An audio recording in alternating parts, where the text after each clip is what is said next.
Objections. The 19th of April, 2025. Publish with your name. Everything that comes out of your mouth has a spirit. Jesus humbled himself to God.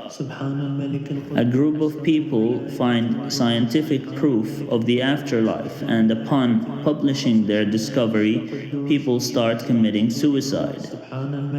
I can't comment on terminology like soul and heaven and afterlife, but what I can say with scientific certainty is that once the body dies, some part of our consciousness leaves us and travels to a new plane.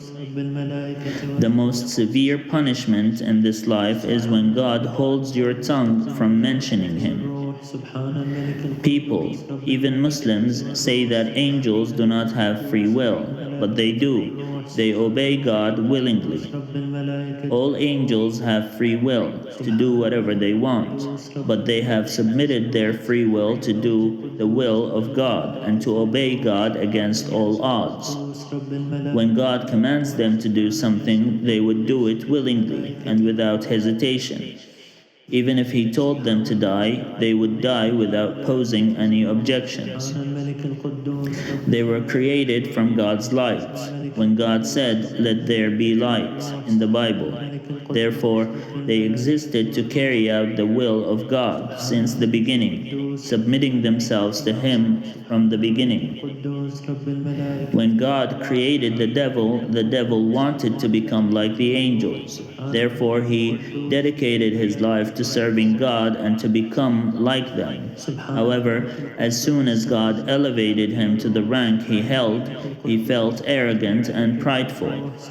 No creature was elevated to worship with the angels before him, and thus his arrogance and pride grew on him day after day, until God created Adam and commanded every angel to bow down to Adam, and they all did.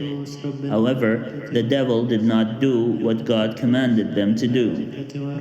It is like the devil saw himself to be among the angels whenever he wanted, obeying God whenever he wanted, but then refusing to obey God whenever he wanted.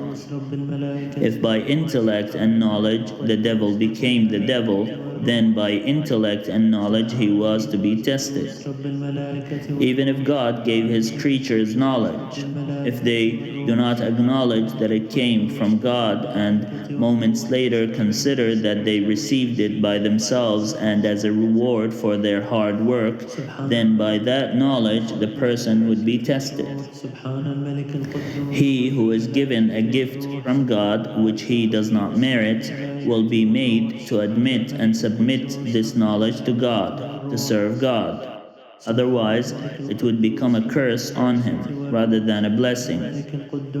Those who think that science and knowledge will get them places without the grace of God or the permission of God are only deluded.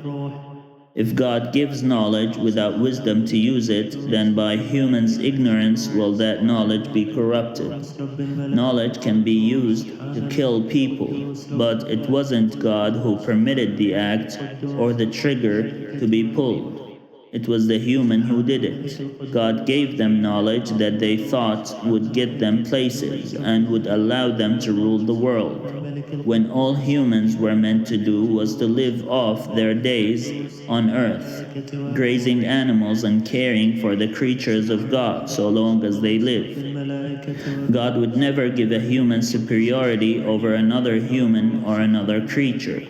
Humans were created to worship God through tending to the other creatures of God. They were not to gain rank and status above one another, or to even have a hierarchy. Those who are better in God's perspective are those who are more God-conscious and fearful of God.